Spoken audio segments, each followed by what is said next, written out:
Hey guys, it's time for another Marty Robbins song, Old Red. I don't know it. It was requested by Lewis Andrews. So Lewis, shout out to you, my friend. Thank you for this request.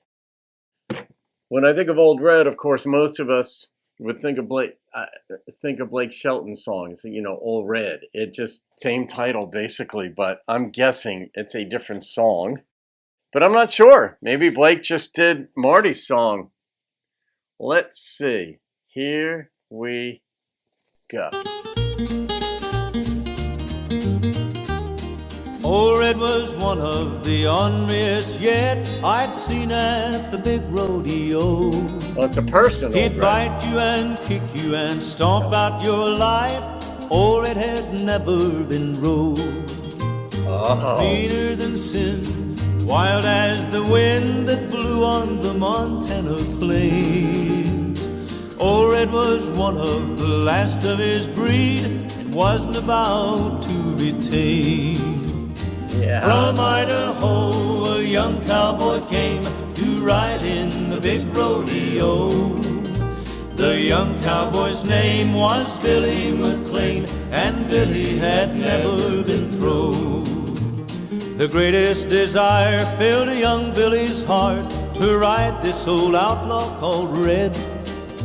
He drew him one day and I heard Billy say, I'll ride him or drop over dead.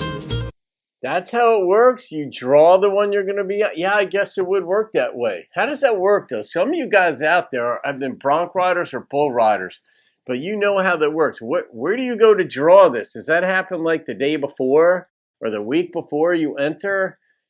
I can't imagine that it would be a week before, because maybe some guy would get scared because he's going to ride, something like Old Red. But is it like that day? Is it like an hour before you're about to get on? You draw the names out of a hat or something like that? And then if you draw that one, don't you ride like 3 times in a rodeo or something? I don't know how many times you ride, but will you ride the same one every time? Or do you get to rotate where everybody rides a different one, I love this stuff. Who knew a song like this would create questions, but inquiring minds have to know.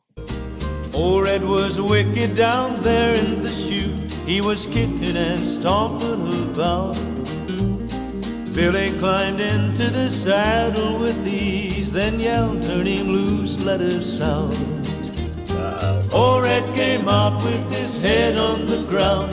His backwards were touching his nose, trying to get rid of the man on his back, but the man went wherever he'd go. Billy was raking Old Red with his spurs from his tail to the tip of his chin. Ouch. He was doing right well, but Billy could tell this outlaw would never give in.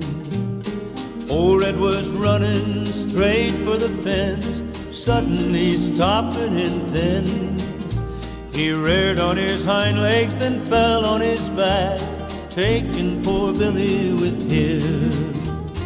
There was a hush in the crowd and they knew this would be Billy's last ride. The saddle horn crushed Billy's chest when they fell, and under Old Red Billy died. Yep. Old Red lay still, no more would he move. The cowboys that seen it could tell. In trying to throw Billy off of his back, Old Red broke his neck when he fell. Out in the west is a place where they rest this cowboy that never was thrown. And 1 foot away, resting there neath the clay, is the outlaw that never was rode. Wow. They died together. I didn't see that coming. That's poetry right there. Wow. Usually one or the other, Very creative. I mean, you'd have to be knowledgeable about rodeo and how all that stuff works to even think of a line like that. Because normally, I don't know, you'd come up with what I came up with, where one of them died, one of them lived. You folks who've been like to the rodeos, have you ever seen, I mean, maybe I shouldn't even ask this, but I mean, I think I saw something like, you see the running of the bulls every so often, and somebody always gets stomped, squashed, run over. But I think I read a couple of years ago where somebody got gored, not in the running of the bulls in Spain. And is that Barcelona where they do that? But where somebody got gored and they died because it punctured their lungs and other things and whatever. But I mean, that's just nasty business. That's what happens. So, all right, Louis Andrews, what am I going to rate this song? All right, the number that popped into my head was an 8.7 on the intrigue and the twist at the end where they both died. You know, that's it. So, and that's Marty Robbins. So, Old Red, his last act as a living creature was to kill another one. So, I don't know. There you go. All right, guys. Hope you enjoyed that as much as it could be. Have a great day. I'll see you on another video and keep rocking the country.